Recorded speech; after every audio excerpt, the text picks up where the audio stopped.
guys, and this is the first live stream I've done this year. Is it? Yes, this year.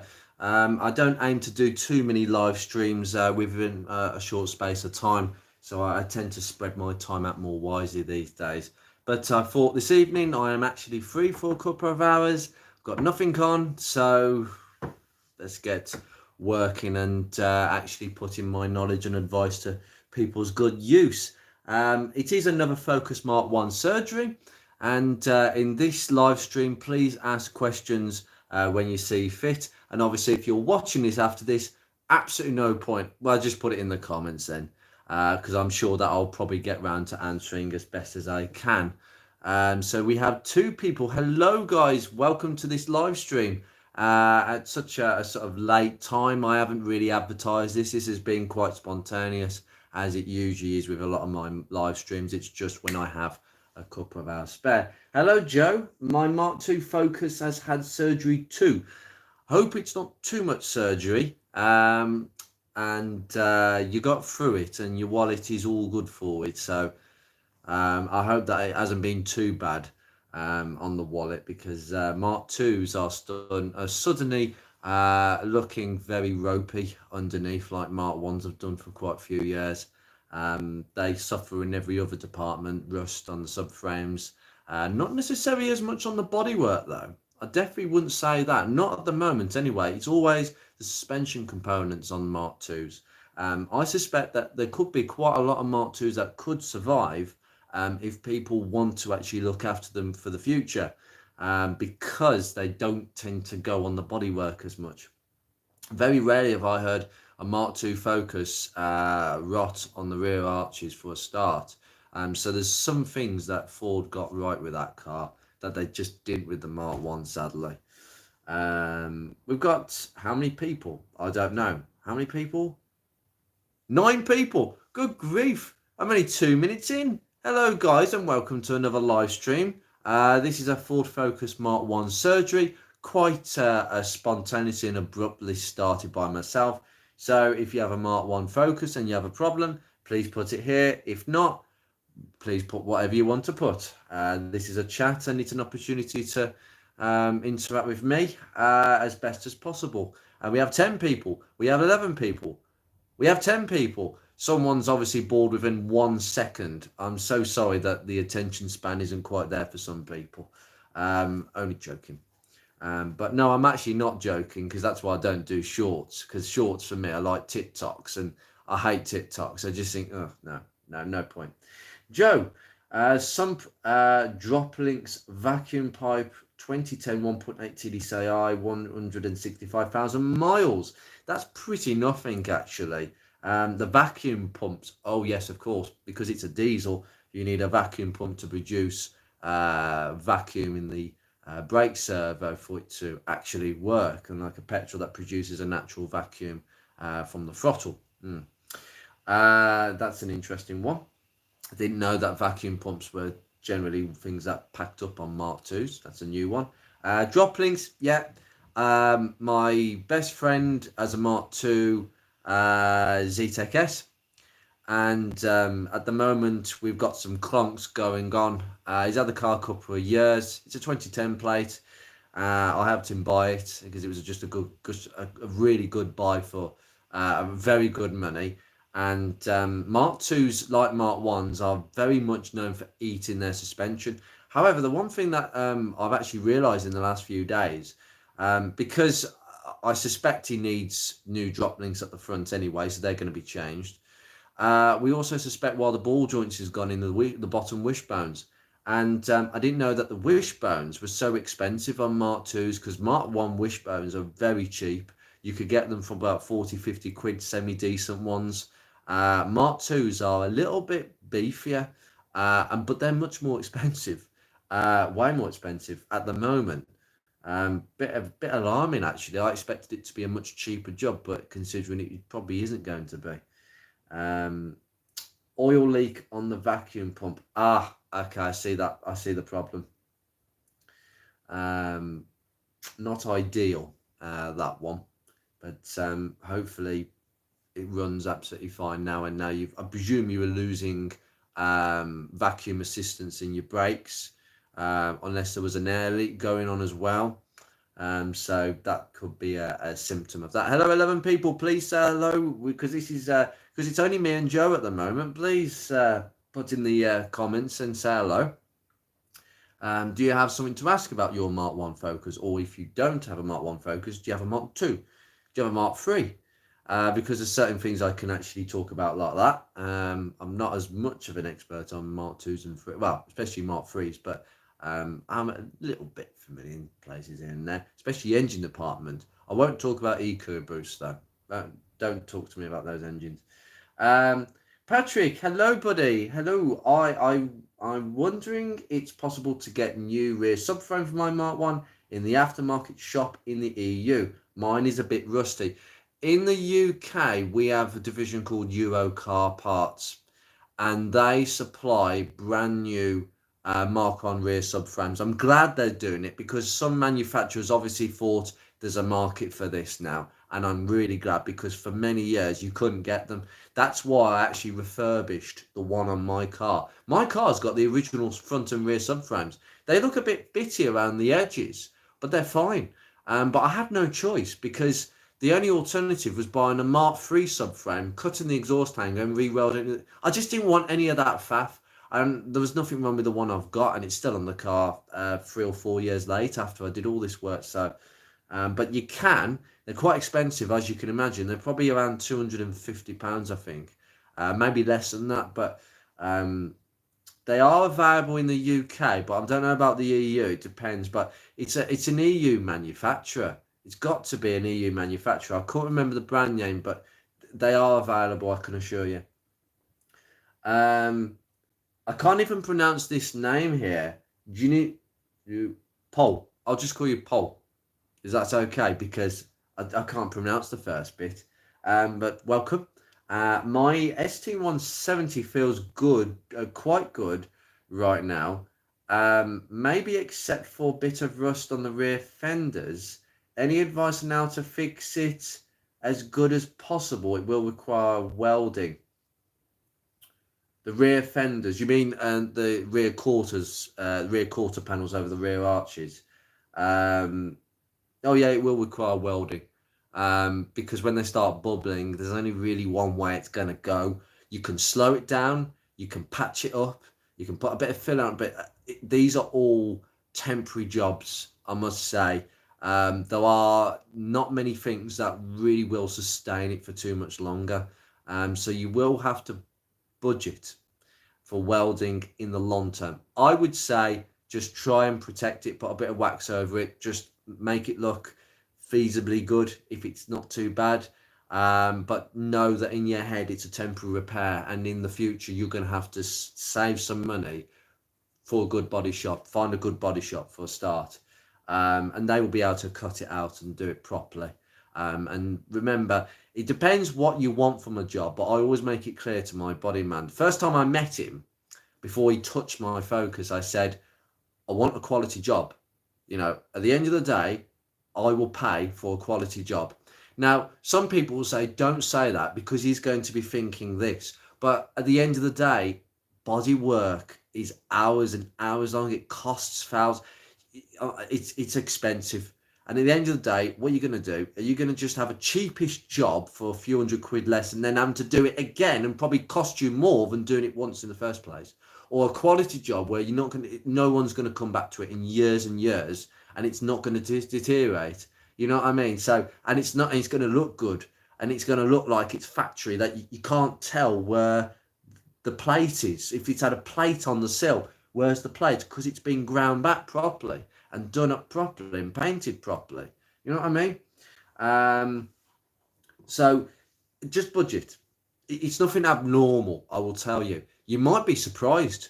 You might be surprised once they start grinding it back. It might only be a few pinholes. It might just be it started rusting underneath the paint, and once water gets in, it's just going to keep doing that until the paint falls off and it rusts. And that's where you do get serious rot. But if you catch it early enough where we've got some bubbling, then it shouldn't be such a problem. So I hope that helps. Marius, hello sir. Good evening, sir. How are you? Thank you for joining. DB Sparks, Dave. Hello, buddy. Nice to see you doing a live stream again. Yes, lovely. About time, isn't it? It's been a while since I did my last one. I think it was around Christmas, I think. Joe, make sure you check the thermostat housing on the Fiesta. Yes, don't worry. I haven't forgotten about that. I don't believe that thermostat will move. I've checked it again. I had to recheck something recently because I had a bit of a leak from that area. I needed a new thermostat housing gasket. It's a paper from the factory. But apparently now for a CVH you can get a foam one, which is uprated. So I bought that one.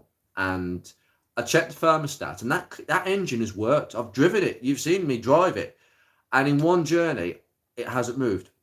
And to be honest, I gave it a little twiggle and I was like, that's wedged in there and the seal is sitting pretty nicely. So I've put it back on.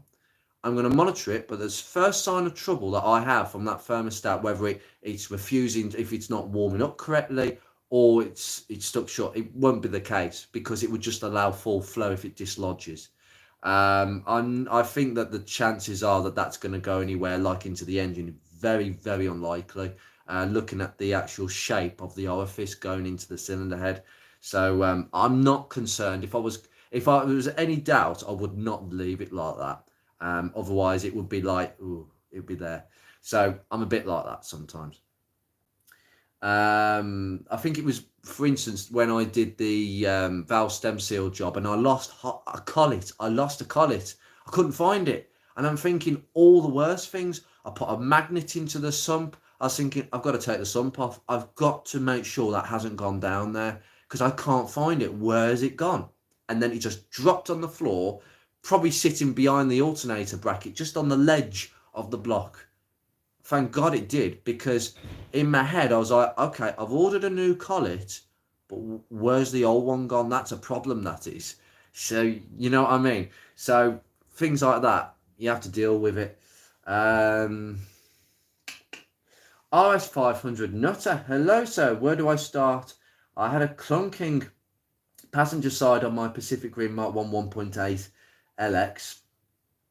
Okay, so far changed the anti-roll bushes, the anti-roll bar, the D bushes, that's something people don't change, well done. The anti-roll bar drop link, the bottom ball joint, and the outer CV joint, but still clunking. I would suggest, have you changed the entire bottom arm? You've not just changed the ball joint, but you've changed the whole arm, because the inner bushes can move about a bit. In fact, I've known them to move about so much it can pull the drive shaft out the gearbox. That is something I've seen a fair few times. So always change the wishbone. If the ball joints have started to go, you always change the entire arm, guys. So just a lesson there. But on this example, just for start, did you just change the whole arm or the ball joint? Secondly, if it's clunking, that could be the top mount going in the strut. That's the one thing that you haven't done yet. But I wouldn't rule out faulty parts, because I think we've all done this where we bought new parts and we're trying to eliminate a problem and the problem's still there. Turns out the faulty part, the new part, was actually faulty as well and not helping.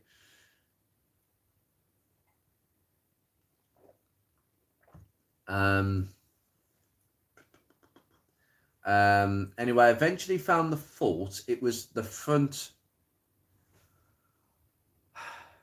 Thank you. I was talking all this and then I didn't see the next message. Maybe I should read on. Eventually I found the fault. It was the front wishbone bolt was slightly loose. Didn't realise they were stretch bolts, so new bolt ordered, fitted to torque. They are stretch bolts, but really honestly, mine have come off a few times and I've had no issues whatsoever. No issues. That is the correct torque setting. So whoever did that before did not torque it up correctly. They are stretch bolts, but they can be reused. I've never had a problem. Causing a lot of down signals. Just had to move the phone around. Anyway. Where are we?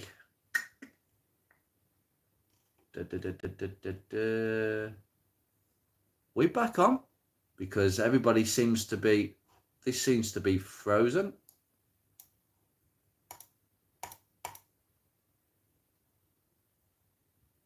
Yeah, okay. According to my screen, everything was frozen. Sorry about that. Right, where shall I begin? Well, was I talking now? Right, original GFL original G Flex. Hello, buddy. A new one to the channel as well. There's some new people on here. My Mk1 has the full ST170 body kit, including alloys, 1.6 litre gear, leather heated front seats, electric driver seat, aircon. Was it possible to order this originally from the factory in this spec? Yes, on a gear that would have been possible. You mean the body kit? Absolutely not. I mean, I presume you're not talking about the body kit. It wouldn't have been, that wouldn't have been possible. There was a lot of accessory options and there was all sorts of body kits, but not on a gear. Definitely not. No way. It's not a noise has finally gone. Perfect. I'm glad about that. That's interesting. Bolts falling out and shaking out. That's a new one. Someone's not done it up. That's the first one I've heard of that problem. The thing is, there's a lot of faults on a Mark 1 that I've never heard of, and it's usually down to poor fitment. I mean, someone spoke to me the other day saying that his crankshaft pulley had come undone. Someone had done the bolt up tight enough, and the timing belt slipped and under the engine because someone didn't do the bolt up enough. I mean, you do have to you just have to gun them. I don't do any of these hold the crank and tighten it up. I don't do that. I don't go by the book. I just gun straight in. Unless you're an idiot, those bolts will not snap. You just have to tighten them quite firm, but not over tight. There's a point where you stop. So if you want advice on that, actually, if you do like tightening crankshaft bolts, impact socket, make a little paint mark on the impact socket, put the gun straight against that crank bolt and gun it. When that line, watch the line, when the line slows down, it's yielded. Stop right there. And that's it. That's it. That bolt has yielded. When that white line virtually comes to a stop and it's stopped, stop. Because then you're not torquing it up anymore. It's stopped. It's yielded. You can't do it anymore and you risk snapping the head off the bolt. I've never heard of that though. They're good bolts, those crankshaft bolts. The genuine ones, never have a problem with them. A lot of comments now. There's a lot of comments on this this video today. Thank you so much, everybody, for this. It's keeping me busy. Thanks. No problem, Paul. Not a problem. Tombstone, wealth of knowledge. Cheers, buddy. Thank you very much. Welcome to the channel. Another new face. Hello, Aztec. Hello, buddy. How are you? I'm absolutely fine. It is really nice to see you. Well, to hear from you, I should say. I hope to see you in the future, buddy. I hope that your school is going really well. I'm assuming you are. Yes, you are. I'm losing track now. Anyway, since we have love the username. Original G-Flex, heard you the first time. Was that because of the signal? I don't know. No, it was buffering for everybody, my friend Tombstone. Everybody, because my phone completely lost connection. Did you make a video about, Patrick, did you make a video about heating up the engine? I already changed the thermostat. I did something on the cooling system on a 1.4, 1.6. Okay, but the 182 litre will be very similar. There's only a couple of things you need to be aware of. The thermostat housings tend to leak more on those models because it sits against the face of the side of the cylinder head, and for some reason they distort really easy and they leak onto the gearbox, and you'll just need to change the thermostat housing.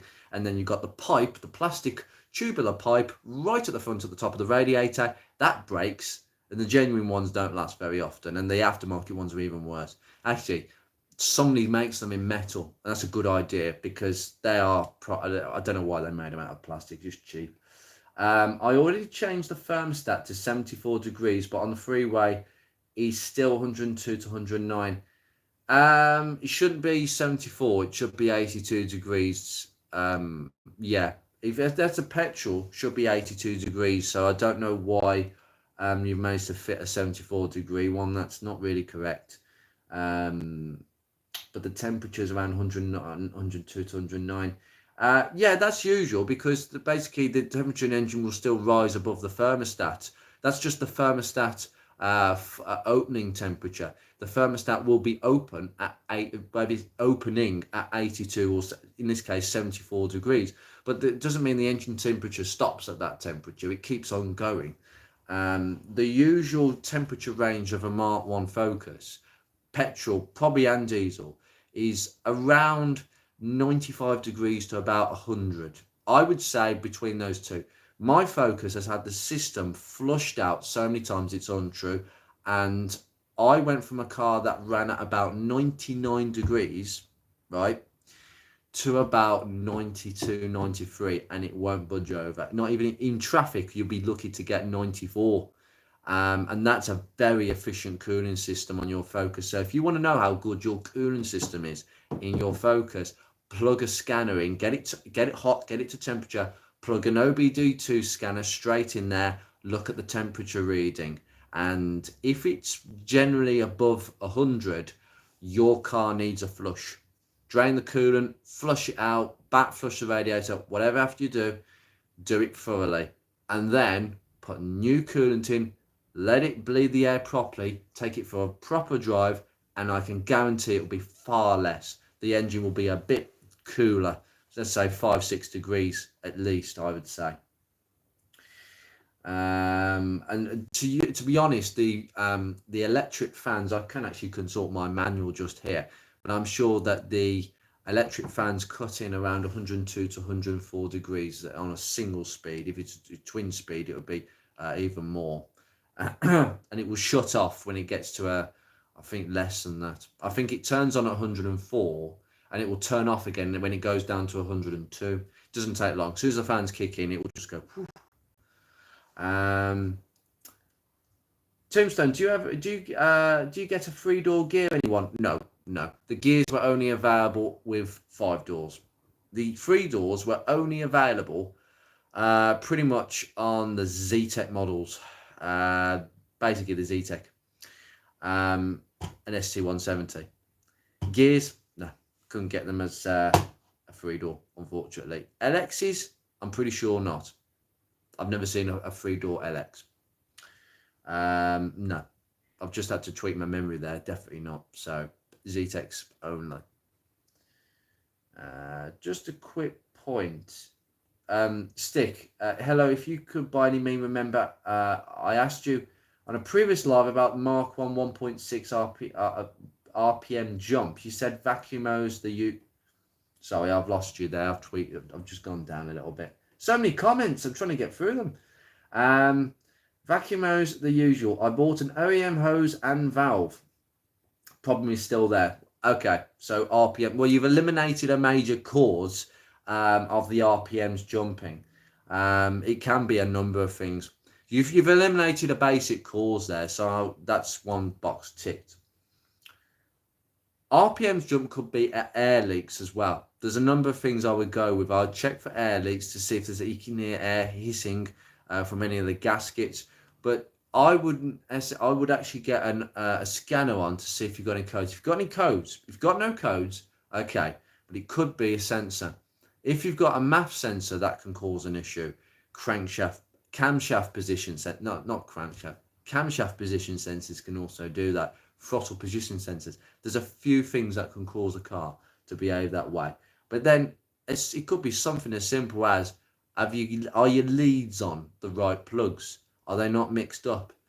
Just check, because there should be some diagrams. There should be a number on the coil pack to tell you which lead goes to which plug.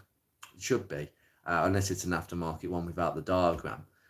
So just check the basic things, please, because the amount of focuses that I've got these issues, and people start changing all sorts of stuff, and it's a very basic issue. Bit difficult for me to diagnose here, but that's my feeling. I tried to check the timing and I couldn't put the camshaft lock on. Both were about 0.5 millimeter off. Could this be the cause?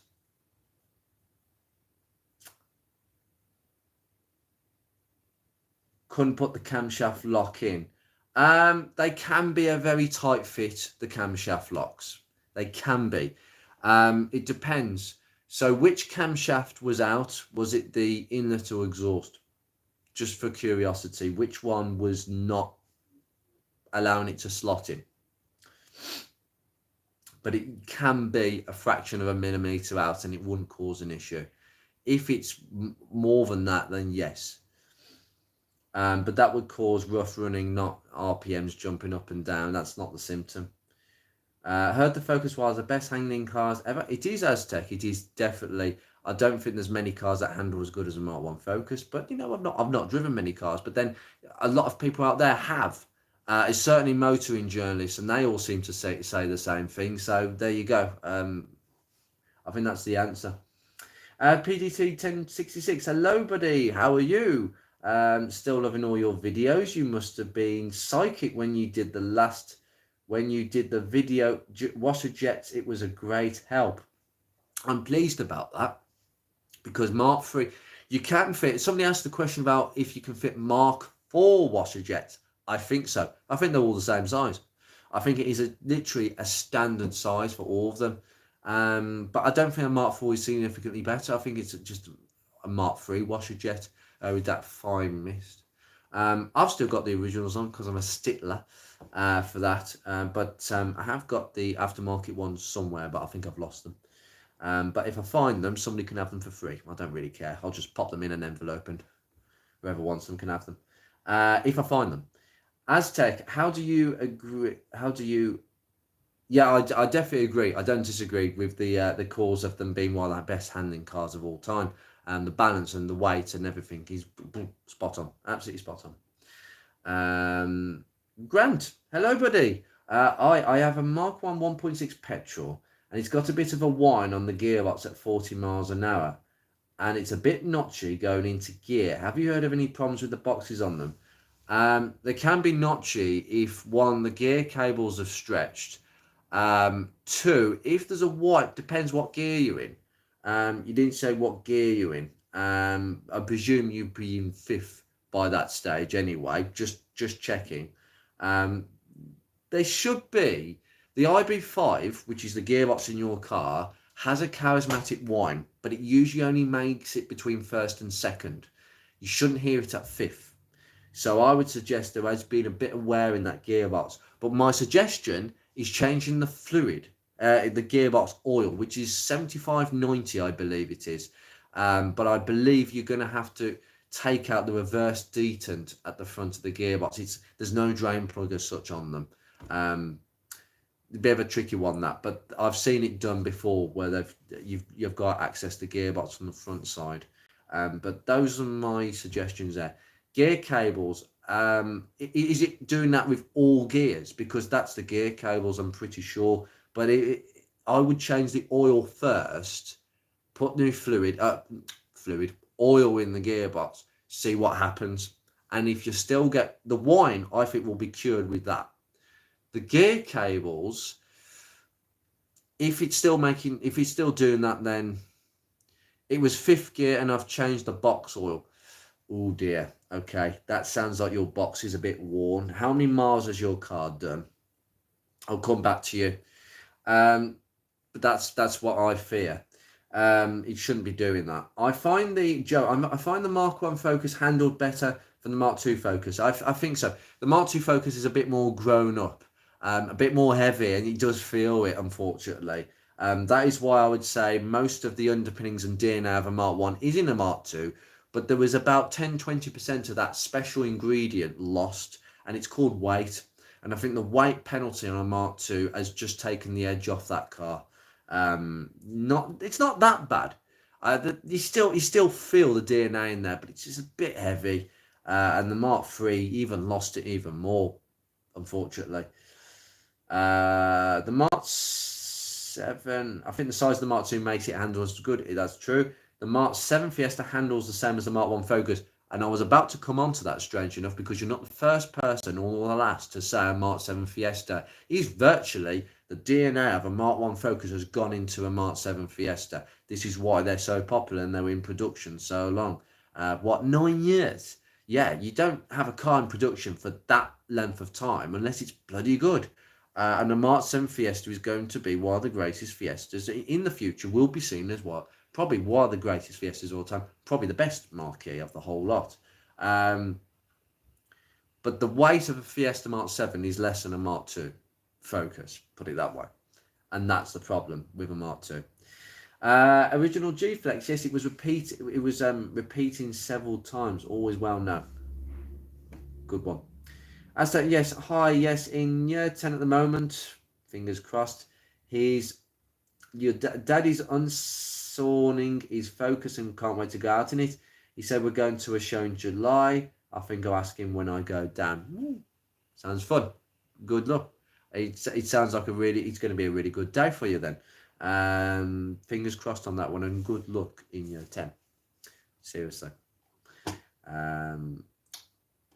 Where's... Sorry, I've lost it. That guy, Jack, hello, buddy. Evening, lads. Random question about my Mark 1 2004 LX. Got a weird steering clunk when going from centre to left. Only happens sometimes. My guess was the ball joints, but not 100% sure. I'm sorry, buddy, but that is a typical fault of a steering rack on its way out. Unfortunately, they will clunk from going from a straightforward direction or right or left. It's usually one side that they go on. Unfortunately, yours has gone on the left-hand side of the rack. Unfortunately, you're going to need a refurbished Mark 1 steering rack. There's nothing I can say about that one other than I'm sorry to give you that bad news, but that's the answer. There's nothing else. That it's a steering rack, unfortunately. I would get another opinion before you have the work done, but I've heard too many stories of people saying that. Mark 1 steering racks do tend to go that way, unfortunately. What happens is, most of them, yours may do this, does it go a bit stiff when you're turning left, and then it goes nice and free, and then it gets a bit stiff at the same point? Tiago Manuel, hi from Portugal. I have a project car, Ford Focus Mark 1 1998. Wow, lovely. Too much money spent, but it's a Ford Focus. And that's a good answer. That's the best answer I've heard yet. It's a Ford Focus, so why not spend the money on it? Superb. Look after it. 1998. So in the UK that would be known as an S-Reg, and they're very rare. And any 1998 Focus is rare. Keep it, please. It's very, very rare. I hope it gives it the love back to you. I really do, Tiago. Aztec, maybe a worn CV joint. If you jack each wheel up and give it a rattle, you find some play. No. Steering rack. Joe, the thermostat on a 1.4 Escort was 88 degrees. I don't think the one in my... Well, it might be. I'll have to have a look at that, actually. I did order the correct one. It was by the book. I can't remember if it was 88. Not sure if that rings a bell. Tiago, my car makes a weird noise at 3,000 RPM. I can't find the reason. What sort of noise is it, Tiago? Aztec, wheel bearing. No. If it's turning left, well, this is the thing. If it's turning one way and it's clunking, I would definitely say it's a steering rack, because that's the symptom of what they do when you turn from the centre to the left position. Sometimes it's the right. I wouldn't rule out anything else. At the end of the day, there are cheaper things to look at first. So if you've got droplings, try the ball joints and the wishbones. But often there should be some feeling in that steering wheel of when you get the clunk, is it going stiff? It does sound to me like steering rack, I'm afraid.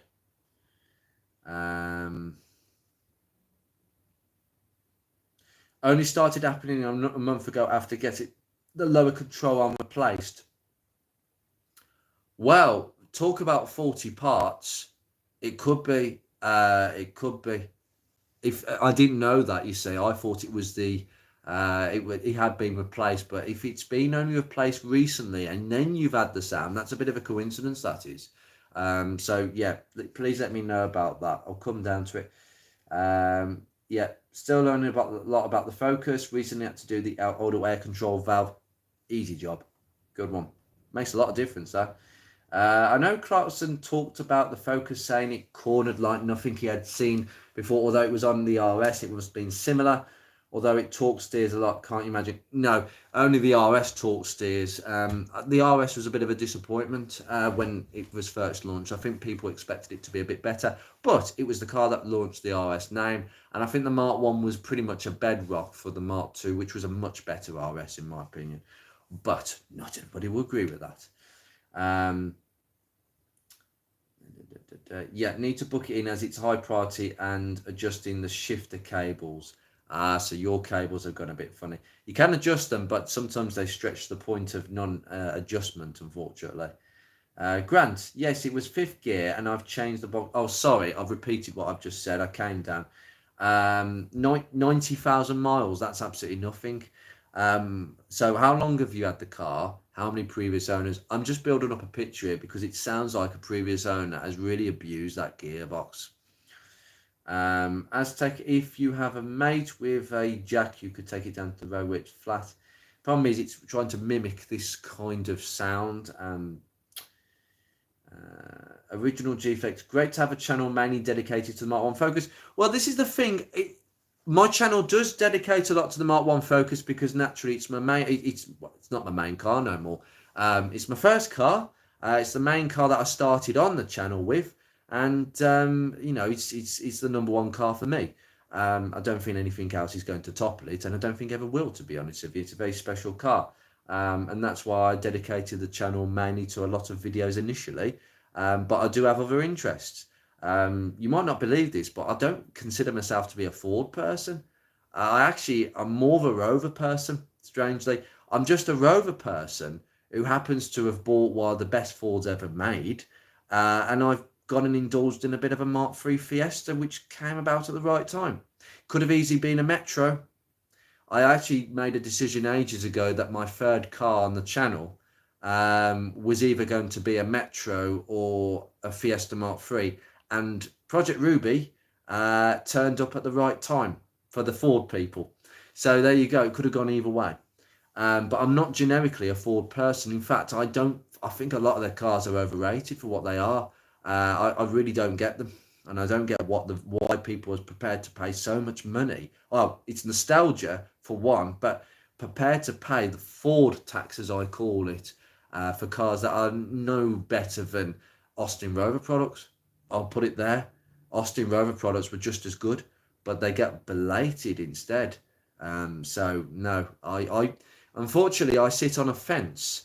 When it comes to Rovers and Fords, I kind of sit on the fence and I look at both marquees and think there's pros and cons on both sides. But I tend to be at heart a Rover person, mainly because I was brought up right next to Longbridge, MG Rover Longbridge. If the company hadn't gone bust, I think I'd be working there in the factory, like most of my family have done through the ages. Really, it's one of those things, really. But no, the channel has gone the way of that because it's the car that I've dedicated an owners group to, the Mark 1 Focus Preservation Group for the UK. We didn't want to expand it too far. We kept it to the UK because we wanted meets within the UK. That's all I will say. But I've not called it UK officially, but most of the owners are from the UK. And it's a great club. It's a club more than a Facebook group. And I just wanted to see what the interest was. It could have been a total and utterly flop, but it's actually been a huge success. And I'm trying to spearhead some meets this year, which are going to happen, and I hope that the car just projectiles in terms of values, popularity, and interest, and I think it is. with or without me intervention. It just helps when you have people who have got a knowledge. And it's not just me. There's a load of people who've owned their Mark 1s and been on the scene for many years, who know these cars inside out, more than me in some cases. I'm just the face who put his head on in front of a video camera, really. So it's nothing special, I can assure you. But the channel is going that way. 75% Ford Focus Mark 1 and everything's Rover, pretty much, and everything else in between, really. That's how it's going to be in the future. But at the moment, there's a fine balance at the moment. Aztec, then do each one. Sorry, I've lost. Yeah, a bloke at work has all the bits in a flat car park. That might help, actually. Grant, I was wondering whether the gear selector plate on the front of the gearbox was sticking a bit on the sleeve. No, they don't really do that. But if you want giving it some lubrication, it's a cheap way of doing things. If you can aim the nozzle in there, not WD, please. Something like GT85 or penetrating fluid, like a silicone, just something that's going to lubricate, not cause stickiness later on. Weirdly, it sometimes disappears after driving for a bit. That's weird. Okay, now you're making me think it's not a steering rack issue. This is weird. It's a pity we can't have videos on him because I'll be able to diagnose it. Mark 2 looks too square front and rear. No, it doesn't look too bad, I would say, but I know what you mean. Original G-Face, is it a DIY job changing the gearbox oil? You have to take the reverse detent out the front. You have to take that plastic cover off, and there's like a detent at the front. I can't remember where exactly it is because I haven't done it, me personally, but the oil does come out from one of those positions. I can't remember where though, but it's relatively easy. Right. Okay, so that guide jack, mostly when I'm going down from the center, it gets a bit stiff then frees up. Doesn't do it when going back to the center. No, because that is the rack, because it's worn one way. That is the rack. I'm sorry, but that is the rack. If it goes a bit stiff, then frees up. That is the rack. I'm so sorry, buddy. It's not the lower arm. That is definitely the rack with a clunk as well. Yeah, I think there's a bit that's worn away, and there's like it's chewing metal in there. Yes, steering rack, eBay, refurbished. Most people have put refurbished steering racks, so about 120, 130 quid. No problems. No problems. They do a good job on them. 2002 Mark 1 meets the ULS requirements. It does indeed if it's a petrol, not if it's a diesel. Hello, Adam. Evening, buddy. Hope everyone is well. At some point, I'm planning doing a coolant flush change on my Mark 1. Just wanted to check if there's anything I need to be aware of before I do it. No, just flush it. Flush it. Bottom radiator hoses out. You must, I will say, you'll probably have to take the little thermostat housing on the front by the alternator. So you're probably going to have to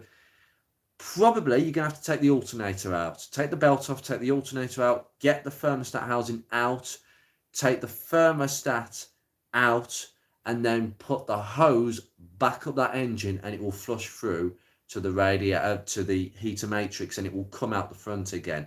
So that way you can flush it through the system. If that thermostat is still in place on a cold engine, you're not going to get the water, the fresh water flowing through the heater matrix part of the system. So watch that one. Just flush it through the radiator a few times and just do it as thoroughly as possible.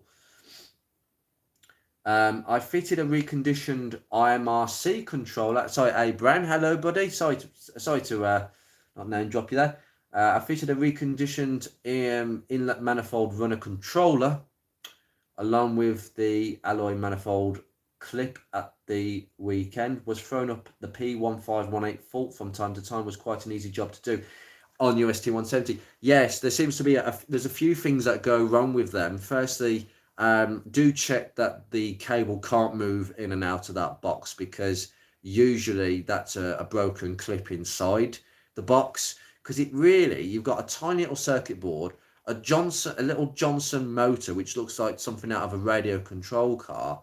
And then you've got like a cam that pulls that cable to pull those flaps on the inlet. There is a few things. I've heard of that fault code before. And I've heard of people taking them apart, cleaning it, putting it back together, putting it in. It is a bit of a squeeze, because I've done it before and I've scratched my hands. Because I had an ST170, and guess what the bloody fault was? And I had that code in mind, and others have had that code. And like many people, I've just cleaned it, put it back together, and the code went off. I didn't have a running issue at all. I just had a light. There was no problem with the cable. I gave the cable a bit of a tug, and there was nothing. It wasn't slack. There wasn't a broken clip. I would recommend, if you've got an ST170 long term, to buy a couple of them. Just buy two of them, right? Obviously, you've got one on the car. You've got a couple of spares. And if you've got a problem with the one on the car, you've got some spares, spare clips and spare gubbins, cams, spare circuit board, a spare motor. You've got all that there. And you can just mix and match the parts, and you get working. It's really easy. The one thing to be very careful of is, and this, I made sure about doing this, because you've got those metal gears. This is why, for me, the whole device looks like something from a 1990s car, because you know that if that had been made today, that would be plastic gears that break. They go fragile and they break, and then you wonder why it doesn't work. But these are metal gears, and I think that can cause a bit of friction. So just clean up the gears, put some GT85 in there, make sure it's really, really clean to reduce the friction. Make sure that return spring has got lots of lubrication as well, because sometimes the cables don't return properly. Anyway, that's my top tip for them. But you can get them refurbed as well. People will refurb them.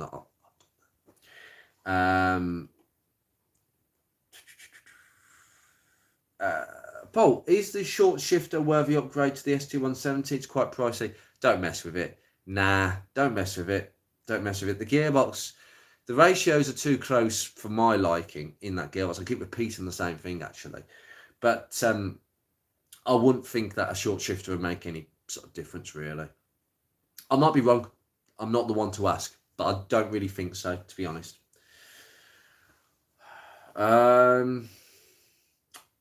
I wouldn't bother. The shift is quite short and tight as it is. Thank you very much for... Yeah, that's a good answer, that is. Thank you very much, Brown. Brown. Hello, Steve. FF04ORD. How on earth am I supposed to say that? 04 Ford.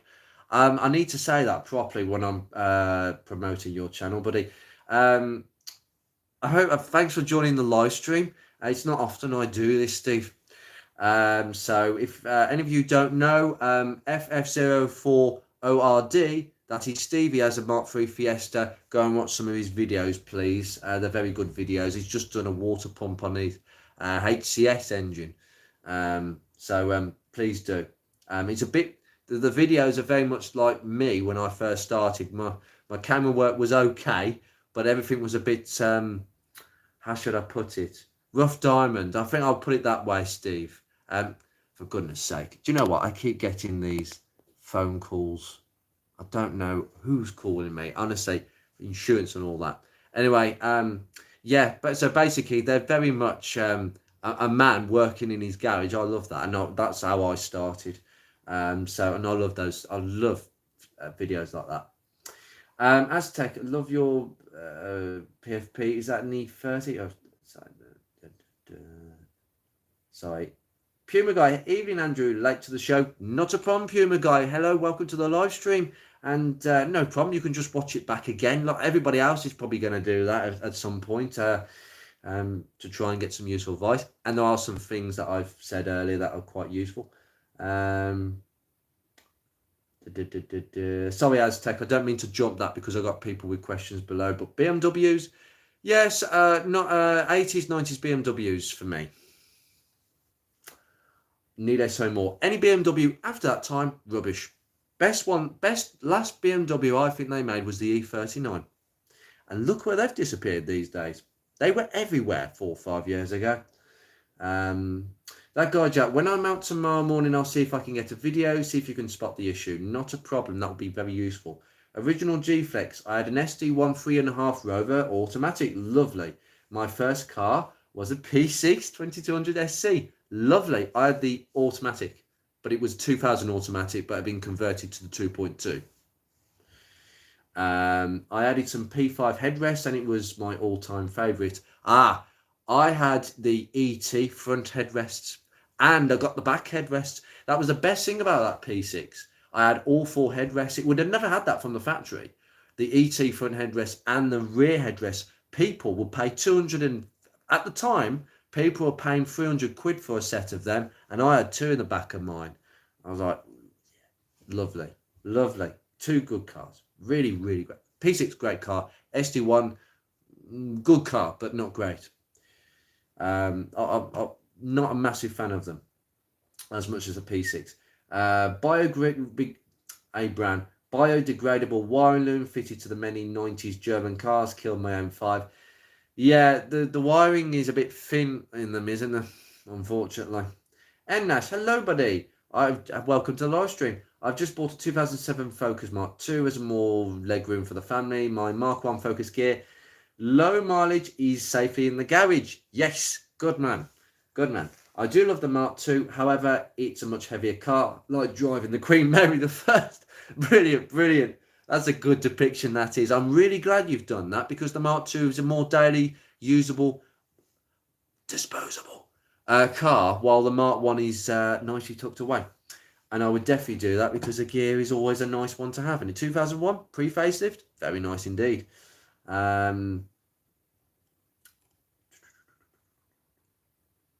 Boris, hello. My TDDI rolls coal a bit on gear shift and on hard acceleration. By any chance, do you know what could be the problem? They don't tend to be very clean, I can tell you. So it depends how much. But all I would say, possibly injectors. To be fair, the injectors don't usually go on them. It can be down to the diesel timing, if the timing is just fractionally off. But difficult one to answer that one. I would need to get a diesel expert to answer that one. But they are quite puffy per normal, the TDDIs. Aztec, I just realised I was not subscribed after all this time. Shocking. Shocking. Cozzy, hello, buddy. Anyone suffering with the crap heater this time of the year? Add a new heater matrix, thermo, radiator heat will be good for about 2 days. Then it leaves again, no water being lost. 03, 115 bhp, TDCI. If you're having heater issues, it sounds like air. It sounds like you've got air in the system to me. If it's not efficient, it sounds like you've got lots of air. So when the car is next hot and you're taking it out, park it up, open the bonnet, carefully, very carefully, slowly take the cap off. Slowly. Let it hiss out and just let it settle, okay? Then squeeze all the hoses, okay? Try and purge the air out. It could be that. I'm pretty sure it would be. But then on a diesel, there are a few more hoses that I'm not quite aware of. There's a bypass hose for a start, but I'm pretty sure that would be the problem. Also replace the metal pipe that goes over the top of the gearbox, because it was covered in rust. They do go badly. I'm really pleased about that one. And that's one box ticked. Craig, hello, buddy. How are you doing? Nice to hear from you. Nice to have you join the live stream. Adam, my heating has been fine in my Mark 1. To be honest, haven't got issues to report besides doing maintenance. But that's the point. You do the maintenance. This is the thing. Most people, 90% of people, including car enthusiasts, we're all a bit tight and we like to push things to the end. But generally, we only repair things when they've gone wrong. Cooling systems, don't neglect your cooling system. Make sure that you keep on top of it and not let things slip. So, Adam, you're doing the right thing by actually sorting. I mean, there is a case of don't change it if it's not broken. But with coolant, it has an age expiry date. and I do recommend changing it every 3 to 4 years. 5 years for AT, but I would say 3 to 4 years, please. My Mk1 is due to have a bit of a flush out, probably in 12 months' time. I'm probably going to change the top and bottom radiator hoses. They are the originals, but I do want to change them for peace of mind. Probably not genuine ones because they're difficult to get hold of, but aftermarket ones are fine. Just the top and bottom ones, they're under the most pressure. And I'll do a flush out, do a video on it. But keeping on top of it while things are working is the crucial one, especially cooling system. I find the Focus has very good aircon. I don't think so. No, most of them have got decent aircons. It depends what condition is the condenser in at the front, because the condensers at this age, I've seen them fall to bits. They're just tiny in the front of the radiator, and they do fall to bits because of where they are. They get pummeled by stones, and sometimes they get corroded and they just fall to bits. And then the system isn't as efficient. Could you possibly come to the show? Would love to see your car. It is a Ford show. Yes, I think I know which show you're going to, actually. I don't like, the thing is, at the moment, I'm trying not to, I'm being very public. I'm being very private about where I'm going this year, just for a few reasons, mainly. But if you want to give me an email, and I can tell you that privately. Steve, thanks for the shout out. In between jobs at the moment. Not bad jobs, I hope. Fingers crossed on that one. PDT 1066. You're listening to this like a podcast, aren't you? Sort of podcast. You've got this on the side, Steve, and you're listening to me ramble on while you're doing DIY jobs. Good idea. Listening to my voice while doing a job. Very inspiring words. Inspiring voice. Any chance of arranging a car meet for us Southerners, or having regional people on your Facebook? Hold on. Any chance of arranging a car meet for us Southerners, or having a regional people on your Facebook page to help with more localised meets across the country? PDT, are you a member of the preservation group? I think I've mentioned this a few times. So the group is very small at the moment, and there are only about 40 people who have shown a willingness to go to a car meet in the UK. Now, it has to be central this year because it's convenient for me, and I'm the one organising it, so it has to be relatively central or convenient for me. Centrally, both meets are pretty central, although to some people in the south, it might appear to be too far away. I will point out that we have a couple of members from Scotland coming all the way here. So I'm not suggesting that everybody, just because someone from Scotland makes the way all the way to the meets, that everybody has no excuse. But those are the meets that have been set for this year. Next year, well, what I need to see is people from all around the place coming to these meets. And if I see people willing to do that, I mean, to be honest, now I know 2 people from Scotland are willing to actually come down. I feel like having something way further up. But naturally, there will be something down south as well. I need to get a balance. And at the moment, I don't have anybody who supports me with organising meets. I've taken it upon myself to do that. So if you want to message me, if you know who I am on Facebook, can you please privately message me if you want to talk to me about that? But that's my stance on that. It's a small group, and at the moment, I have to keep things very small and convenient for as many people as possible. At the end of the day, I've given 6 months notice for these meets, so it's there. There's lots of notice, so that's where I'm with on that one. Okay, but please message me if you want to talk to me again about that. All right. Original Deflex, there's a wealth of information on this live. Thank you very much. That's what I hope to do. That's the idea of having this surgery, is that I can give as much information as possible. Stick, thanks for the answer. I honestly had everything changed on that engine, including the engine. The old one was drinking 1040 like an addict. Car was that. You've put 1040 in a Mk1 Focus. Sorry, have I just you're not referring to a Fiesta or Focus. Sorry, I'm going to refer to the last comment. You've put 1040.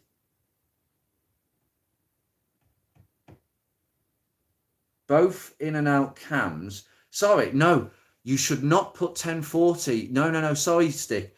You should not put 1040 in a Mark 1 Focus ever. It's semi-synthetic. It's not right. 530, please, fully synthetic. This is where you're having problems. That is not a good start. So please change it. Please, honestly, it's not right. Both in and out cams are off by 1 degree. Was able to put the camshaft lock into one of them at a time. Okay, so what I suggest is you move one of the cams to get the bar in onto that cam, right? So it's level.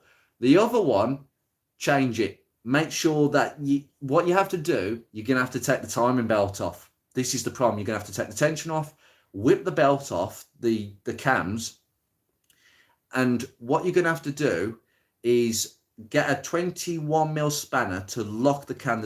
On the camshaft, there's like a little notch where you can put a 21mm spanner and crack off the nut on that camshaft that you need to adjust. Once it's loose, you can then turn that camshaft with a spanner until you get the bar in.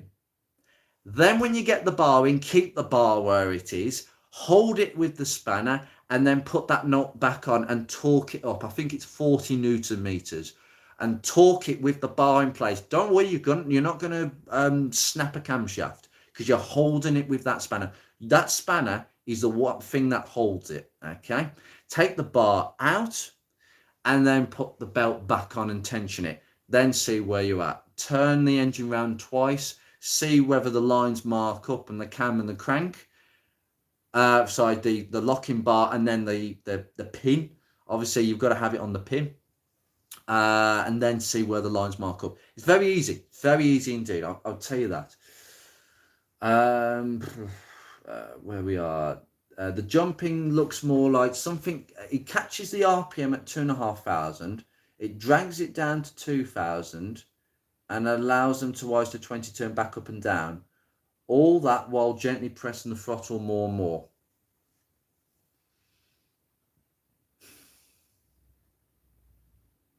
It's got nothing to do with that camshaft being off. It's got nothing to do with it. I would start with the beginning.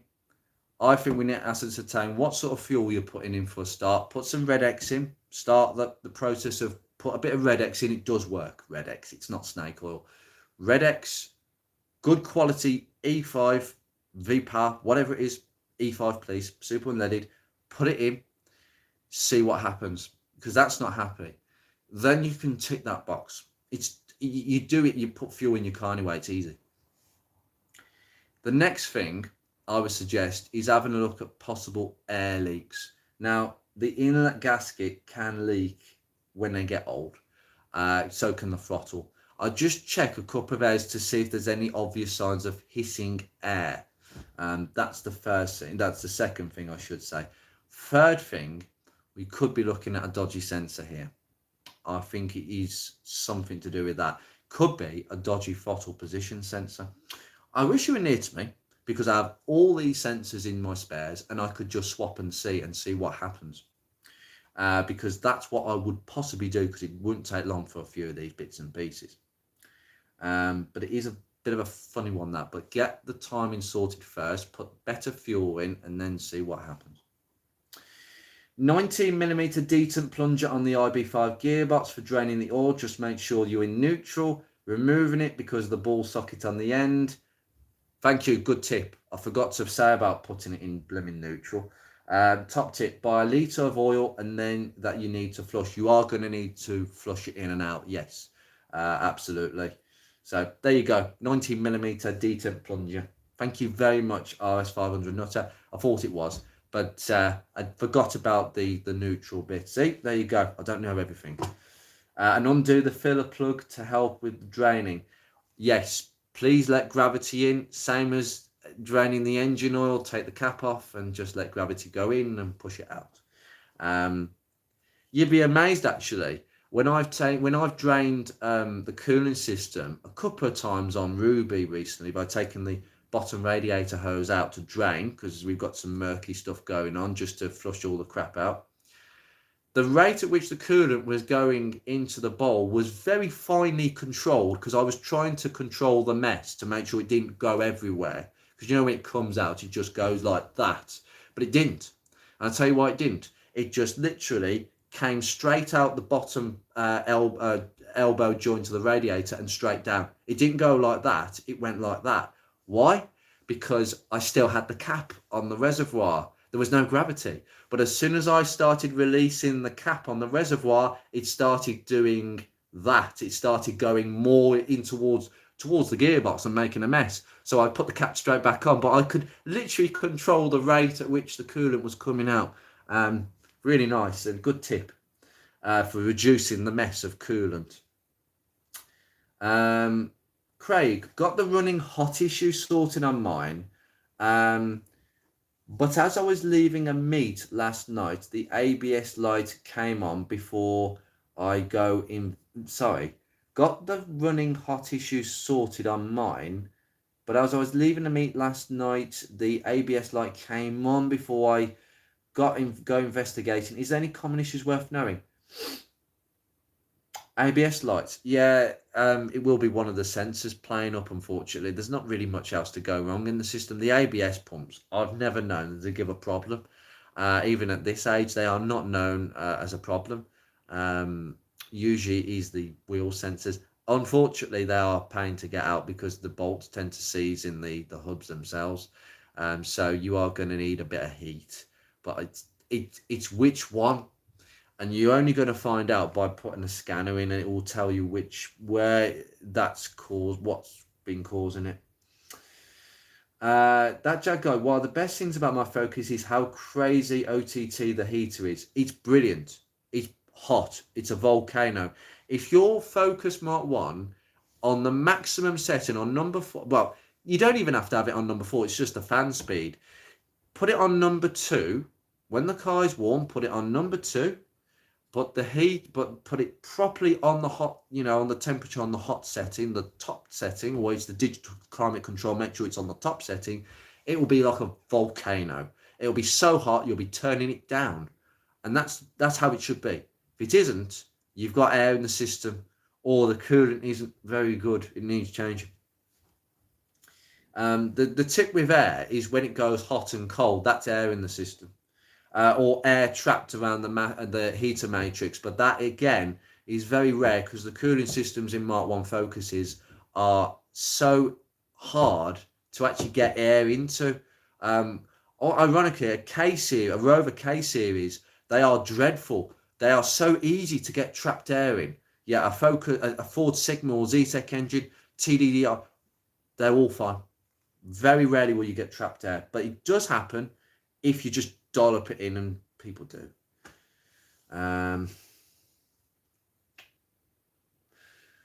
Joe, my Mark 6 Escort 1.8 TD had an MTX 75 transmission, and it had synchromesh for reverse, so you could put it in reverse while going forwards.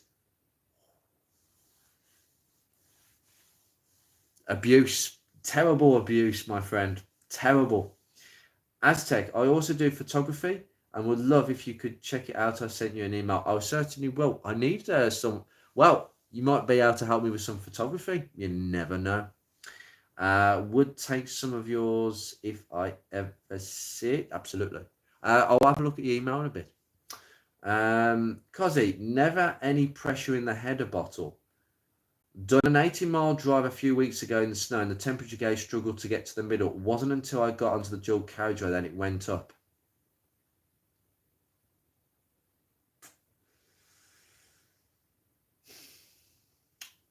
Change the cap on your expansion tank. If there's no pressure in it, that suggests to me you've got a faulty cap.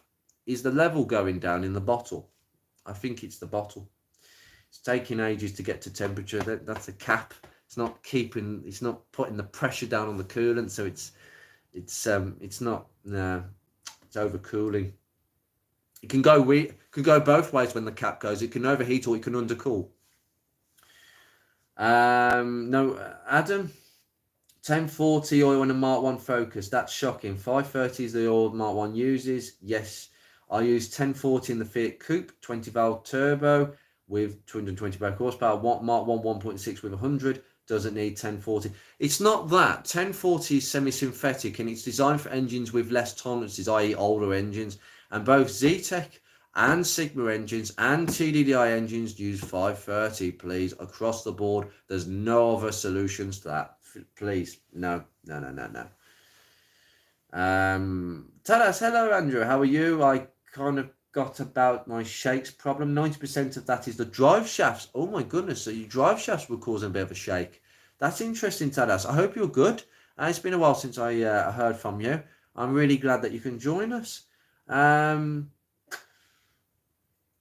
It's nice to, yeah, I think the drive shafts to me, that will be probably the inner joints more than the outer, but I could be wrong.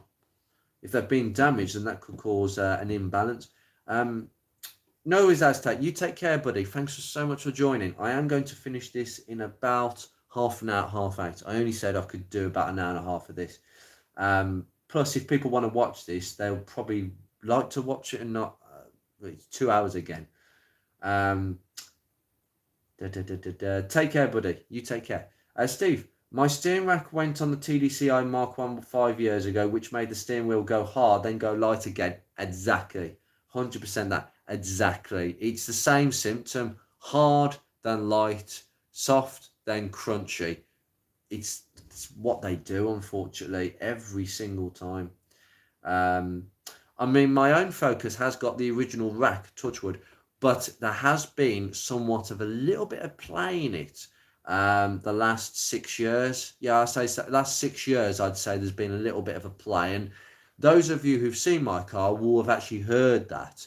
At still, I'll just, parked up, I'll just wiggle the steering wheel and you'll hear a sound from my rack. So again, it's something I've got to look at. Anyway, Jeremy, hello buddy, welcome to the channel. Watched the channel for a few years now, would love to meet up with my Focus. I'm really glad. So you must be a really early subscriber then, because I've been doing this for not even 2 years. I'm doing pretty well, more better than I thought anyway. Where are you meeting up next? Thanks for your videos, especially Focus for Sale, quarterly numbers, rant of the week. Oh, thank you so much. They're my prized possessions, those videos. I pride myself on those little things. And I used to do how many left forward Focus quarterly numbers on the groups before I did YouTubing, but I thought it was a good way of doing it for this. I probably will do a more in-depth episode into that. I just want to keep it short and snappy for most people who really are not as geeky as me. But for those of you who are geeks, I think I will do something in more detail. That will be coming up in May, because there is going to be, there'll be 2 episodes. There'll be one, a generic, how many left, because May, basically the results that I get in May from the DFT in spreadsheets is way more accurate than any other time of the year. That's when I know that my accurate predictions are correct, and they are pretty much. And I'll be able to tell people how many of their spec of Focus is left per year. That's fascinating. Thanks for your videos. If you're a member of the Mark 1 preservation group, I'd advise you to join, Jeremy, because then I can tell you where we're meeting up. That's all I will say. Hopefully it's not expensive, or else the driveway garage is coming back. Thanks. Yeah, I hope. Fingers crossed. Ian, hello, buddy. ABS faults, either the wheel bearing or the sensors. Yeah, it could be the wheel bearing, but most likely the sensor. My 2003 gear TDCI aircon is rubbish around. The aircon is rubbish in town. On the open road, it's good. It's the condenser rad that's fallen apart, needs a new one. That's exactly what I said earlier. They fall apart and you don't get efficiency. And it seems that yours is basically, you're only getting cold air because you've got absolutely, honestly, even going at 15 miles an hour is enough to efficiently cool a car radiator cooling system for your radiator, because of how cold air is at 15 miles an hour. Even on a hot summer's day, going at 25, the air is pretty cool when it hits the front of the car. it would be a breeze. You'll be free. If you strap yourself to the front of a car, which would be deadly dangerous, but if it was humanly possible, how long would it take before you are freezing? And that's your problem. The condenser is taking in lovely cold air when you're moving, but as soon as you stop, there's no fins. There's no fins, so there's no airflow.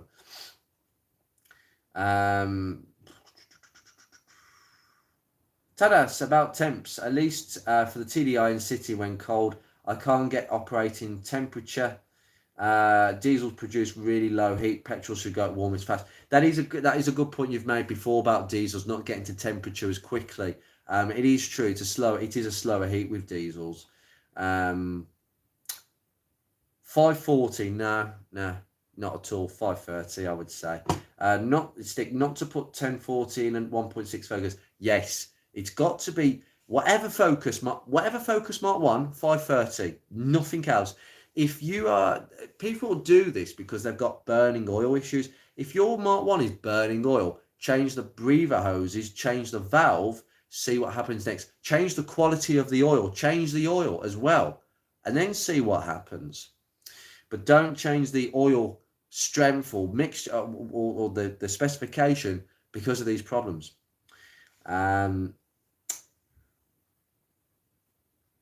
Yeah, tell that to the previous owner who ran it into the ground. Replacement engine is currently running on Ford Formula 540. He's topping up. Good. Absolutely excellent. Obviously, the last owner did not know what he was doing. Tadas, I have little play in the rack and still nothing worse. Fingers crossed on that one, Tadas. Stig, original throttle position sensor was fine. I went through 3, no difference. Okay, good. Besides that, 2000 RPM shenanigans, it really runs perfectly. Even the AC was working. That sounds intermittent to me. That sounds very intermittent. I would also change the fuel filter. Just an advice there, because people don't change them. Tell us, an update for my TDI is that after the drive shafts, I will change the chain, both belts, and the front seals. Then I hope it will ready to go to the UK meet. Tadas, are you still planning to come? Because that would be utterly amazing. I mean, you are probably showing a lot of people up who are hither and divering or wherever to come. Because there are too many. If you are part of the Mark 1 preservation group or you want to be, I will advise this very clearly, that if you want to join the Mark 1 preservation group, you need to have a very original Mark 1 focus or one with very few modifications. I and the admins are very, very strict on that. I do not want modified focuses on the group. There are other groups for modified Mark 1s. I don't know. I don't want to cater for them. I don't know much about them. It's not a group for them. But if you do have a standard one, you are very welcome to join the group. And Tadas, you are very welcome, my friend. I mean, you will be the star of the show because you have travelled the furthest of anybody else. I would never expect you to travel that distance. So please, honestly, do not feel that you have to, because there are plenty of meets in the future. And I will not rule out doing something abroad, because going abroad, it will be expensive, but I think it's a trip of a lifetime that will have to be done at some point. And I'm very wary about doing something. When I say abroad, I mean in Europe. I say that really badly. I sound really a British prick there, I'm afraid. Sorry about that. Somewhere in Europe, a driving journey in Europe. I'm all for that in years to come when the group is a bit bigger, and I think there are people that might be willing to take the trip of a lifetime, and it will be when it happens. So you are so welcome, and please, honestly, you are very, very, you'll be one of the stars of the show, believe it or not.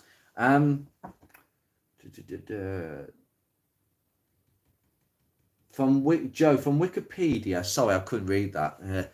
Maybe if I put my glasses on, that would help. From Wikipedia, other features include the provision of equal length drive shafts to combat torque steer and synchromesh on reverse gear. That's interesting. I didn't know that one. Nope. On the MTX 75, nope, didn't know that one. But it is good to have equal length drive shafts to balance things out a little bit, as opposed to unequal lengths. And that's in the diesel. I put Castrol Turbo Diesel with Ford Certificate 540. And like 6 oil changes, nothing wrong with the engine, clean, no noises. I say about 540. I'm a bit funny about that, but if it works for you, then it seems to be working. Yes, you are part of the group. I do. I know you're part of the group. I just didn't want you to put any emphasis on you coming here, but you are very, very welcome to come here. I hope you do make it. I really do. So fingers crossed on that one. So you know the events and you know where they're going to take place. Just let me know closer to the day. If you send me a personal message, then if you have any problems, let me know. Especially coming over here. So fingers crossed. And obviously accommodation, so I'll sort you out on that one.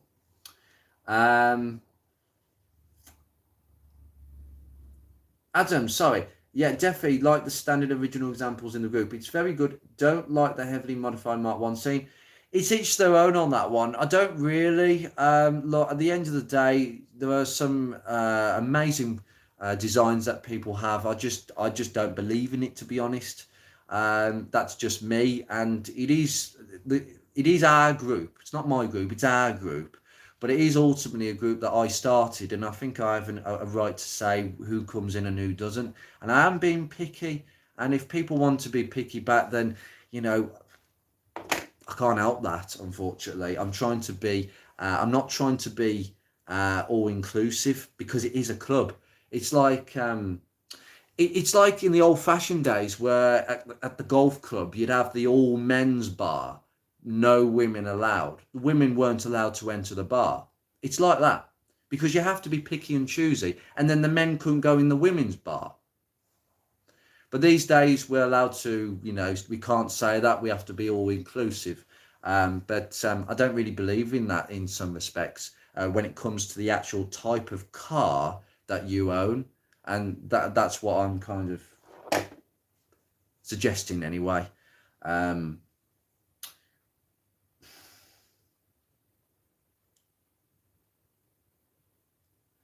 got more questions. I've got more questions for my second Focus, a 2000 Estate 1.6 automatic. Hey, hello.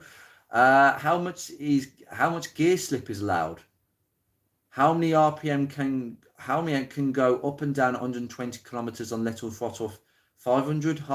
I don't know. I don't do kilometers per hour. Sorry, no. I don't do that one actually. Gear slip. Right. Okay. Are you getting slipping between gears? Is it flaring between gears? Usually it's second to third. Mine does that. So the gearbox in mine, and it is a common symptom. It's not a fault. It's a characteristic, because mine's done it for years. And really, honestly, you know how to avoid it. So if I start my Mark 1 from cold, drive straight off, and go from first to second, perfectly fine. Second to third, it would sort of slip, it would flare, RPMs would go up like a slipping clutch, and then it will go into third. But the second time it happens, when the car is still pretty much stone cold, it won't happen. But if I was to start my car and warm it up for a couple of minutes and drive off, it wouldn't happen. It's like the gearbox fluid is so cold, it doesn't allow the gearbox, it basically lets the gearbox slip between second and third. So that's the only symptom I have to report on my gearbox. But my car is always warmed up for minutes before I run it anyway. I don't do that no more. It's something I used to do when I daily drove it. The shift from first to second feels like a learner didn't let off. The shift from first to second feels like the learner didn't let off the throttle. Why does it feel kicky? The first to second shift. This gearbox, by the way, is very well known for being a soft shifter.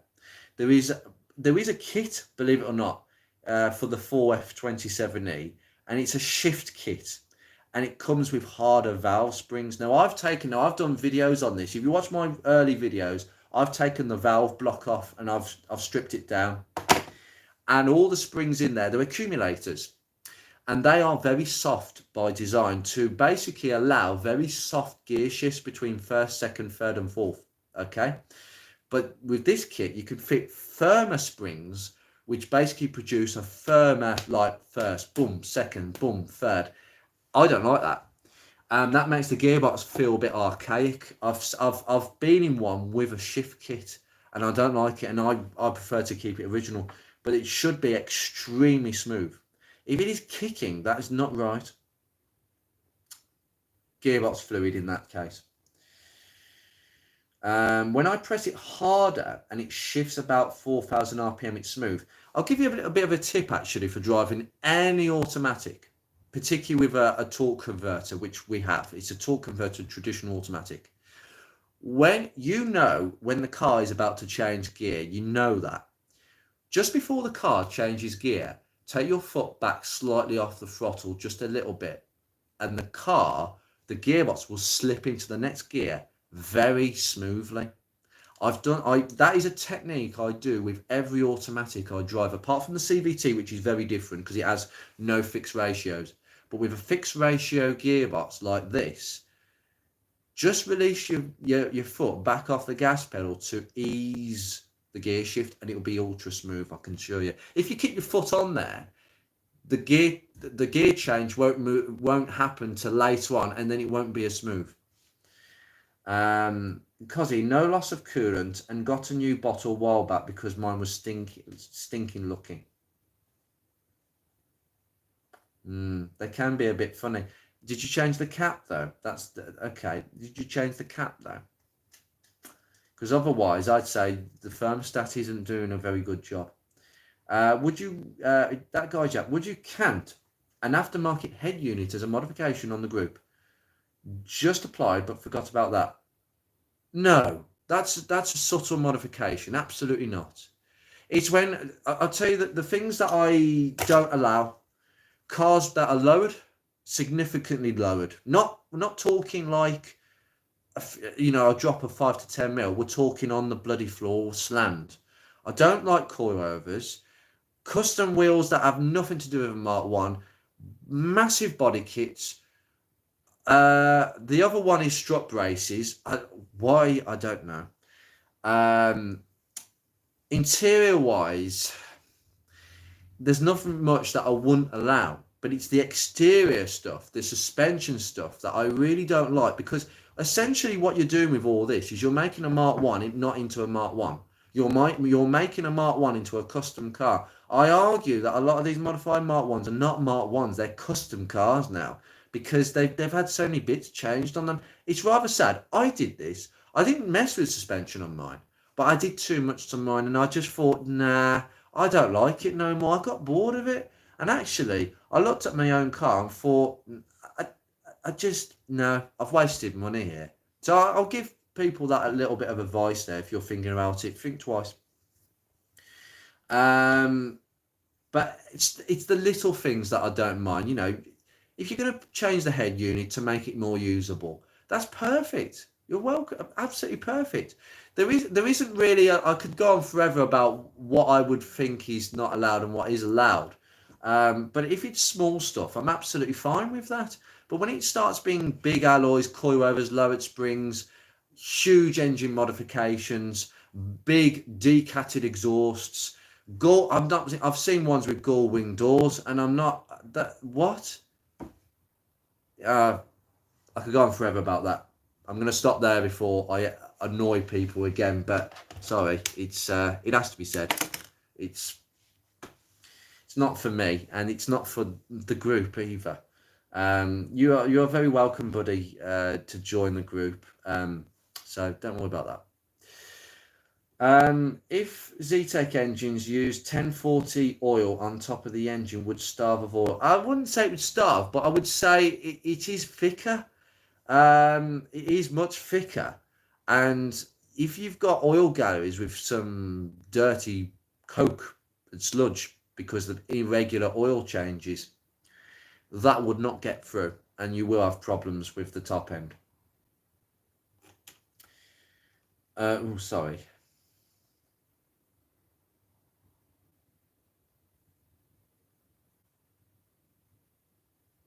Tadas, sorry. All I want, just not leaking engine first, because I want to go with a calm mind, and now it's leaking somewhere in the front. My guess is the front seal or the chain cover gasket. I might want to have a word with my friend on the group, Adam, who has a TDDI himself. I don't know whether he can add some insight to that. I don't know if he's watching.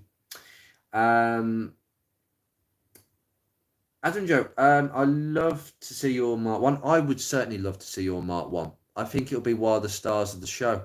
I really do, because we don't see many over here. But of course, if you come over here, we have got to come over to you at some point, because that's the way it works. We don't. I will not. I will acknowledge that, and I am determined to go into Europe and see some lovely Mark 1s. Ian, my TDCI, I've had 17 years, had loads of oil changes over the years, always use 530. Mine is a standard TDCI gear estate. I'm in Facebook page, but I'm not joined in any meetups. That's okay. That's okay. That's no problem. Depends if it's too far away from me or if you can't come for whatever reason. I've given the notice because of work-related issues. I understand that. So, no, whenever you can come to me, come. But don't worry, you're part of the group. And you're not going anywhere, are you? And judging by the standard of your servicing, you're certainly not. Your car's not going anywhere either. Cozzy, would love to go to a meetup. Unfortunately, that either involves a ferry or swimming. Ah, damn it. Where are you based then? I'm so sorry. Ugh, bit of a funny one. Okay. I don't know where you're based, but there will be things happening in the future, I can assure you. I'm not going to sort of shut the door and say I can't be bothered, because I am, especially going, I will come and meet you guys. It will happen at some point. I have no idea when, though, and that is a golden question. Jeremy, where can I get interior trim clips for the 3-door Zeta, the ones behind the front seats for the side panel?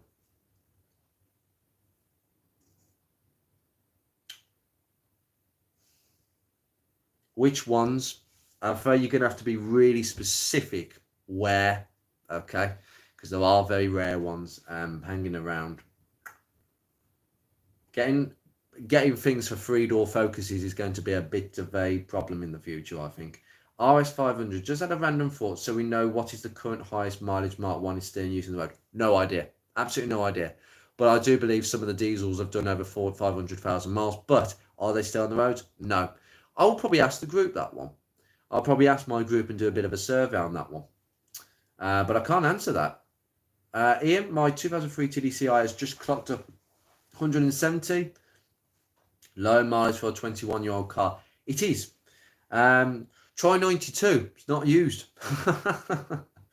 Oh, dearie me. Most of these are just running in, pretty much. Tell us, mine is 330,000 kilometers. You probably add a few more on, so 205,000 miles. Yeah, okay, now that makes sense. Well, you'll be adding to that, I can assure you, very soon. Cozzy, cap and stat are new. Well, that's very odd, that is. It's not getting to temperature. That's had me. I think I'd start again. I'd look at that cooling system again, because that's not right, that isn't. There's something not quite working, whether the cap is faulty or the thermostat is faulty. I don't want to rule it out that new parts are faulty as well. That's got me stumped a little bit. Ian, also, where can I get hold of a chrome tailgate handle for a gear estate? Anyone got one that isn't already broken? I actually saw a Mark 1 with a gaffer tape one the other day, so it seems to be a thing where they're snapping a lot now. Tricky. You'd have to go to a breakers and probably disassemble the back end of a one-off of breakers. That's the problem, if they let you to do it yourself, because they often break. And I often find that the nuts, the 4 little nuts that hold the trim on the back, on the inside of the boot, they actually rust to the stubs of the handle. I'll have to have a look for you to see if there's any brand new ones around. Craig, I'm fairly forward looking to the group meet in May. I'm trying to get my silver edition at its best, especially forward. It won't be anywhere near as nice as Dave's example on the group, but that's not the point. Dave's going probably more than what I've ever done with my Mark 1. And I don't think anything will be as nice, personally. So please don't compete with other people and don't compare your car. I know it's very easy to do this, but we're not going to go into a competitive, Jesus, my car is nowhere near as good as these. Please do not feel like that, because it's a functioning Mark 1 Focus. It works absolutely fine. And if it's got some scars and that, we love to see that, because we can't all have them looking like they came out the factory. I think that's the important note with these meets. I think there is going to be an emphasis on the daily ones, the ones that look as if they're used as well. My car's not going to win any awards because it doesn't. I choose not to use it as much now. So please don't. No, don't worry about that. Hi everybody, hi Nick, hello buddy, I hope you're doing good, glad you could join us at this late hour. I am going to have to stop the live stream, so please don't make any more comments, please, because I am going to stop this live stream before it runs over to 2 hours, probably get to 2 hours, so 23 minutes to go. Right, let's see what we can do, because I have got to go somewhere in about half an hour, so busy life. So, Tadas, in Cougar 2-litre Z-Tech, I used 1040 and it did live a long life, longer than the body. Yes, the bodies are not good on them. Not at all. 1040, I'd still switch to 530 though, Tadas. That's the only thing I'd say. Although a Z-Tech is a bit more tolerant because it's an older engine. Craig, I've got a highly modified Mark 1 as well as my standard silver edition. It's more race car than road. Stripped cage with big power. I was aware that you had both one of each, but that's absolutely fine because you've got one of each. You know that if you didn't have that, I wouldn't let you join the group because of that. It's not the person, it's just the car. So I just hope that people don't take it as a personal insult, because I don't agree with the car, but it's your car. It's not my car. I've got no right to say that. So, you know, each their own on that one. Well, it's nice to know that you've got the balance between your standard car and the road car. I don't argue about that, actually. If you do really like Mark 1s and you do want to be on the group, but you have a modified Mark 1, well, buy another one. I'm not forcing the issue here, but if you've got enough money and you feel like you need another Mark 1 in your life and you'd like to join the group, then please buy one, because there are still many out there, you know, and then you can just muck about with the other one and, you know, you do what you want. It's your car. But the standard one, very nice. Very nice. So you got a bit of each their own on that one. How much power? Just out of curiosity. I do take an interest. I'm just asking. Tadas, well, you are welcome to come to Lithuania, where there is holes in roads everywhere and many LPG cars in the winter, the capital of rust. I'll probably try and avoid Lithuania because of that.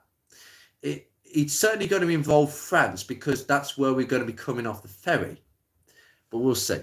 I have no idea where it will take us. Thank you for the tips. Do you have any more? Maybe first automatic in my life, I thought letting off for shifts meant broken. It's due for a fluid change. No. Absolutely not. That's normal.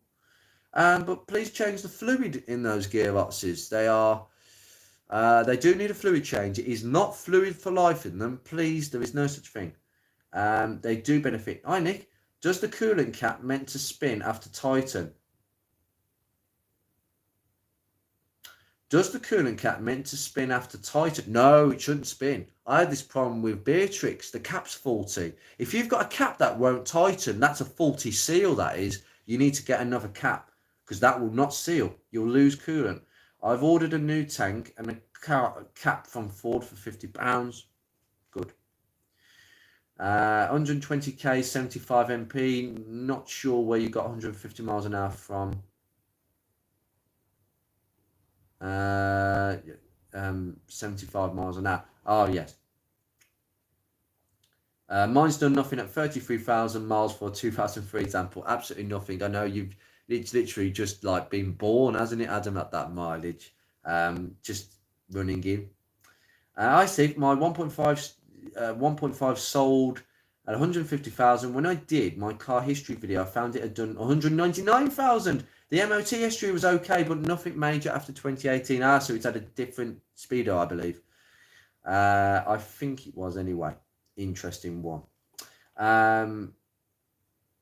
Ricola, you haven't put any comments up. Hello, sir. Good evening. Do you have any tips on how to find part numbers for EU Ford Focus Mark 1 without breaking the bank? They're all Ford finish codes. There is a place called, hold on. It's not working half the time, but it's called Ford.7Z. Right, start again. Ford.7ZAP.com. Okay, type that in. That is a Aladdin's cave of Ford parts for all sorts of Fords. You'll find what you're looking for. It does take a while. Sometimes the website doesn't work. Tadas, Lithuania is a beautiful country. So ignore the potholes and rust. It's nice. I have seen some of your photographs of your Focus in the background of a beautiful scenery, and I do like what's in the background. So I'm not going to rule it out at all. So we'll think about where we could do that in the future, I think.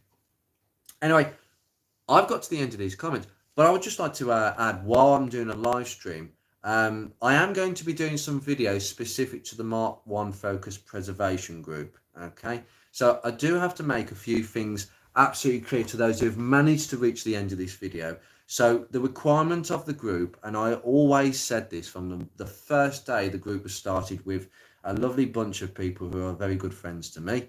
The number one rule is your car must not be heavily modified. And that is serious, like heavy modifications, roll cages, custom wheels, lowered springs, coilovers, huge body kits, completely different LED headlamps. Can't have it. They're illegal as well. Decatted straight through exhausts. No. Blacked out tint everywhere. Well, it's illegal, but we all know people do it. Basically things that will make me look at a Mark 1 Focus and think, Ugh. Now I always ask for other people's opinions on this, and I will go to my other admins and say, what do you think about this car? Do you think that's a bit too much?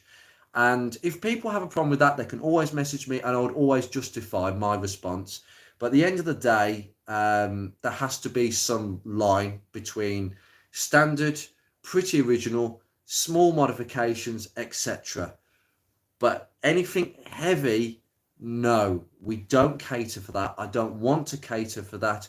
There are other Mark 1 groups where you can enjoy your Mark 1s with lots of people who are going to appreciate your Mark 1 modified Mark 1s, but also there's lots more experience. I can't tell you what sort of coilovers to put on your Mark 1 because, one, I don't believe in putting coilovers on the Mark 1 because for me it just makes them worse. And secondly, I don't really have any experience to pull from personally, and neither does anybody in the group. The second thing is, when we do have car meets, I think the idea is that with a group, you want to have a meet. You want to meet people in a lovely social environment. You can turn up in your Focus, have people look at your car and appreciate it, instead of it being in the Asda supermarket where people walk past it like it's still street furniture, which it isn't, but it seems that the perception is still there that these cars are, oh, I can see them at Asda supermarket. You know what I mean? And they're not like that at all. They certainly won't be in a couple of years.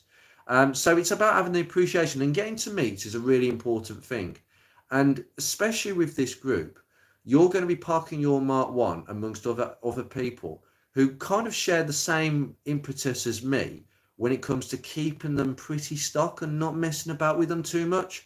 So if you were to bring a modified Mark 1 to one of these meets, you can bring one, but I can guarantee no one's going to look at it. I'm not going to look at it because I don't like them. So it's each to their own. Some people think that Mark 1s are too plain and boring as they are. That's absolutely fine. That's your decision. I can't understand that, but, you know. So that's the requirement. The second requirement, really, I don't think there is actually another requirement. I think that's mainly it. It's a small niche group, and it is growing. I think we have about 650 members, of which about 40 to 50 members are pretty active, who want to go to meets. I think there's more than that. It's probably about 60 or 70. If I count the amount of people who have bought one of these stickers, Taras, you can have some of these when you come over. I'd like to hope that those stickers actually are going to sit on people's Mark 1, so I can identify straight away. These stickers stand out on people's windows, and I will see a Mark 1, see the sticker and think, oh, he's part of our group. Fantastic. So I will leave that here. It is a growing group, and I'm really pleased it is. It is going to be a much smaller group than I think the modified focus scene, but that's at the moment. I don't know where this is going, so I hope that I hope it just continues growing, and we can all share the love for our Mark 1s, whether it is an original Mark 1, if it is a modified Mark 1, we can all just live happily and coexist side by side, but we can't mix. That's the problem. This is the problem. I don't want them in my group, and that's the problem. So anyway, I think I've made that perfectly clear there. Have I? LED parking bulbs. It depends. That's quite subtle actually. But what I'm talking about, Talis, is the entire headlight. These LED halogen angel. Oh no, I don't go in for that. I really don't, because they're quite dangerous. My race car is on 4 digits on high boost, enough to kill gearboxes on the wicked passes. Oh dear me. See, this is why I don't get into modifying. It's expensive because you start killing things. Especially gearboxes. Don't worry, that Jack. If you're joining the group, that guy Jack, I'll find out your proper name soon. Join the group. There will be, under the featured section, you'll get the details of how to get one of these. This is not about a surgery no more. It's about promotion. One of these, and I have some of these left. Is the camera picking that up? A key ring. And there is more to come. All the funds that come out of these stickers and key rings are going to build. Well, I have ordered a club flag, a proper feather. I think it's a 4-meter one. It's higher than this ceiling. I'll just point you up. Like, my ceiling is quite high, and the flag would not fit with this tall ceiling. It's that big, and all the funds are going to that. It's going to look like a proper club, because it is a club. It's not a Facebook group, it's a club. So this is where it starts. Anyway, I'm going to leave this here. I will keep the videos coming as much as possible, so fingers crossed on that one. Anyway, you take care, guys. Oh, yep, you've been accepted. There you go. See, I told you, radios are absolutely fine. So yeah, things are moving on, Adam, so fingers crossed on that one. But from the Mark 1 preservation group, and from me, and from Mark 1 surgery, I hope you've taken a lot away, and fingers crossed for the future. So here's the next live stream. I don't know when it will be. It might be next week, it might be in 2 weeks. Well, it won't be next week, definitely not, for several reasons, but maybe in a few weeks' time. Take care, buddy. See you very soon. Yeah, that's where I actually usually cut the camera and do the edit. Now I've got to, yeah.